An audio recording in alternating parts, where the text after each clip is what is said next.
Okay, before I get started, I definitely want to send a special shout out to my boy D Rosa.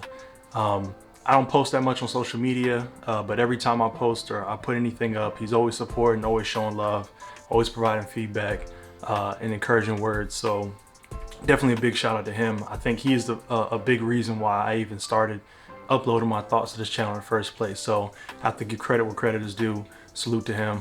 That aside, I just wanted to make a quick little video today to talk about this bad boy right here, the Sony A9, the pros and cons of picking up and shooting this camera in 2021, almost 2022. I've had this camera for a little bit now, not too long, not long enough in my opinion to actually give you a full review on it, but I've shot it enough now that I kind of have an idea of what are the pros and cons of this camera, and at the end I'll kind of give you my thoughts on whether it's worth it or not. If you've seen some of my other videos where I talk about this camera, you'll know I think it's worth it already, but this will just give you a little bit more insight into why I think that, and if this is something that would fit your needs and use case. So starting off with the pros, it's a pretty, in my opinion, it's a pretty short and simple list, and depending on your use case, this list may or may not be important to you. So first and foremost would be the speed, right? And the overall speed, and what I'll say is starting off with the obvious 20 frames per second electronic shutter is crazy, right? So basically at $1,700 to get 20 frames FPS is kind of crazy. I don't think there's many other bodies that give you that. And if they do, there's some compromises which are related to the other two pros I think I'll touch on as well. So the second one would be that silent shutter, also a byproduct of having that crazy electronic shutter.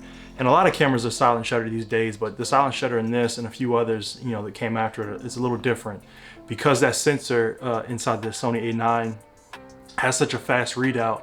It allows you to shoot in a greater range of lighting conditions and not experience, you know, the classic, the banding that you'll see on other cameras that you shoot silent shutter with. So that is a huge bonus of this camera. Now I will preface this, not perfect, and that'll also flow into my cons for the shooting the A9. But so it's not perfect, but it definitely opens up the shooting opportunities to a lot of other venues and lighting conditions where normally you get banding if you were trying to shoot completely silent, which is actually, you know, something that if you're into wedding photography, kind of like the quiet type of events, press conferences, things like that, where you don't always want the shutter rattling off all the time, movie sets, TV shows, things like that, you know, those type of working professional environments too, that silent shutter really comes in handy.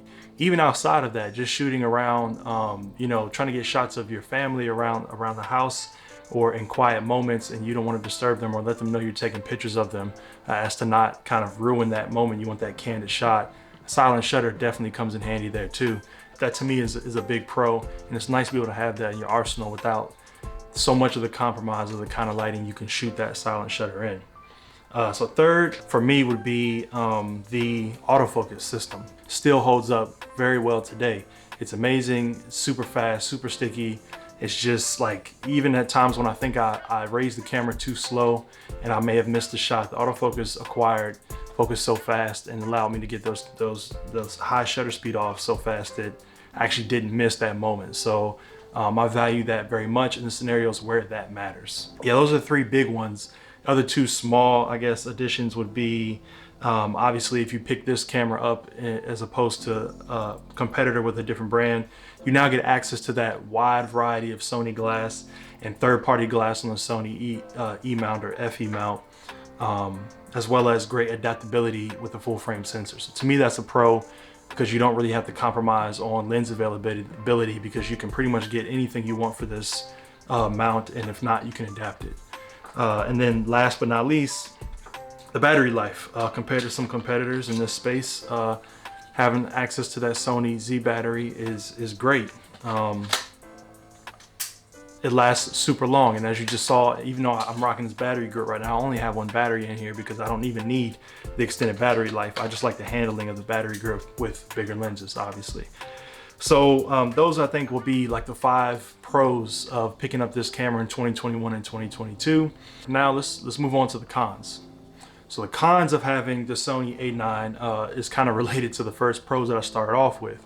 So that electronic shutter, as I alluded to, is not perfect, right? There's still a lot of lighting scenarios where the frequency in which the light is pulsing that's not visible to our naked eye will still cause issues with the readout speed of this sensor. In fact, the lighting in this room, like if I was to take photos with these Hue LED lights behind me, or even this, I don't even know what this is, this cheapo Echo Smart light that's lighting me now, it's a good chance I'll see banding depending on what shutter speed I'm shooting at, and that's with electronic shutter mode especially.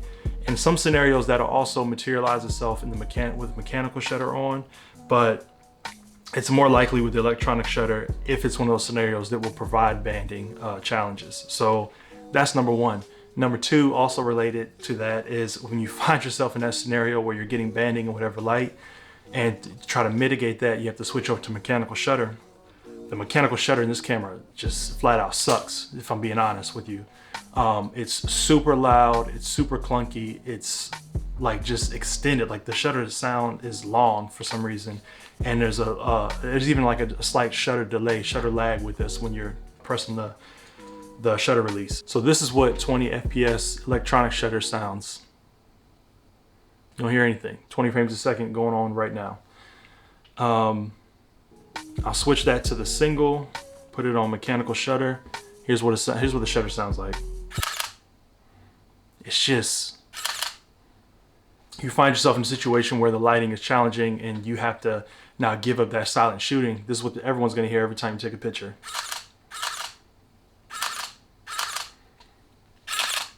It's pretty bad. If you are in that situation and you still want to shoot continuous frames, you end up going from 20 frames a second silent to this. Which, you go from being a stealth ninja to like a very disruptive photographer, and everyone in the room is gonna hear it every single time you take a picture. So that's just one downside to this camera, is the silent shutter is great, but when it's in a situation where you can't really use it.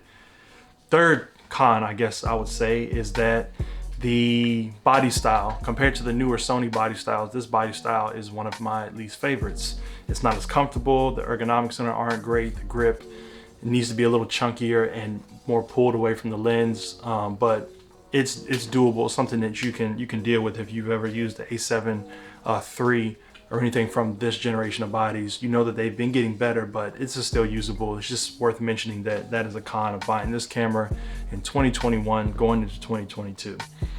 The other con, video mode. If you're getting this camera and you plan on using it like in a heavy hybrid mode, like it shoots 4K video, 4K 30. It's not bad.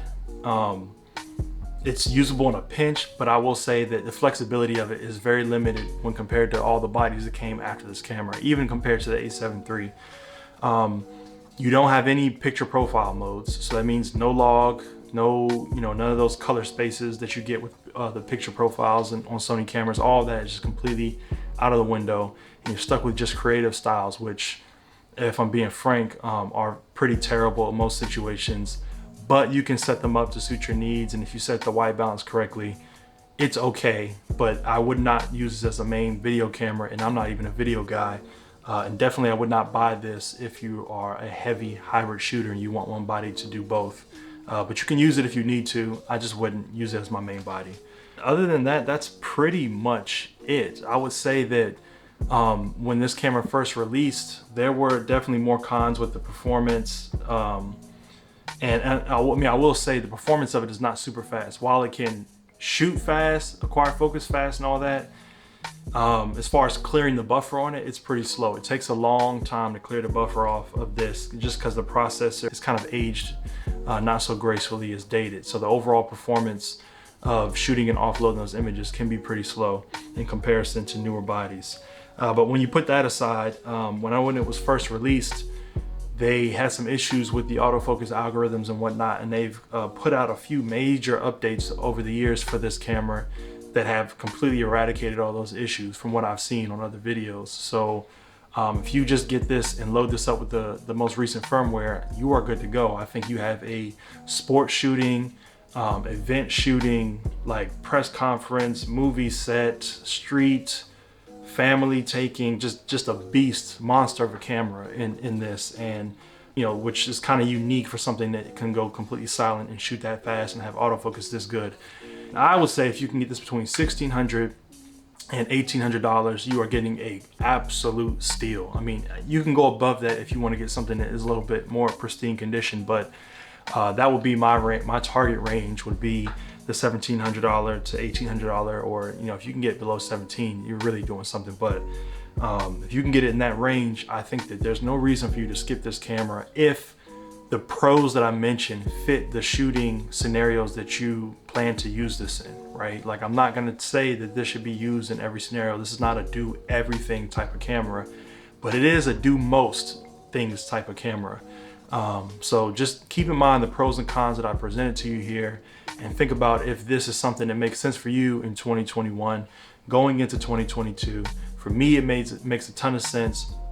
It allows me to have, you know, my A7C or a different body that I may enjoy shooting every day more regularly. But then when I need to be super fast or completely silent, I have this I can use all the same lenses on and get the job done at to me, a bargain of a deal. So don't be scared away by how big the appearance looks here. You know, I do this because I got those big, you know, the big hand gang, you know, unite.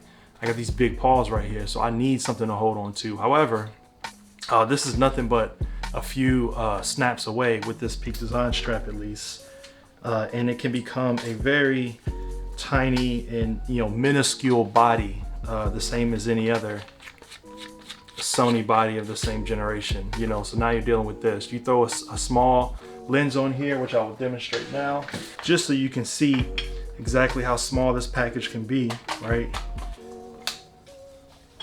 There you go, boom. So you put that on, you put this on this body, and now you have a small, silent, super fast, just performer. I would definitely recommend this for anyone looking into it. And if you're eyeing one in that $1,600 to $1,800 price range, don't hesitate to pick it up. I don't think you'll regret it unless you're a heavy video shooter, or you find yourself in a lot of lighting situations where even an electronic shutter won't help you out, and you got to go to that crazy loud, clunky mechanical shutter of this. Those are the only times I think you would regret this purchase. But that's it for me. Hopefully I will see you in the next one. Peace.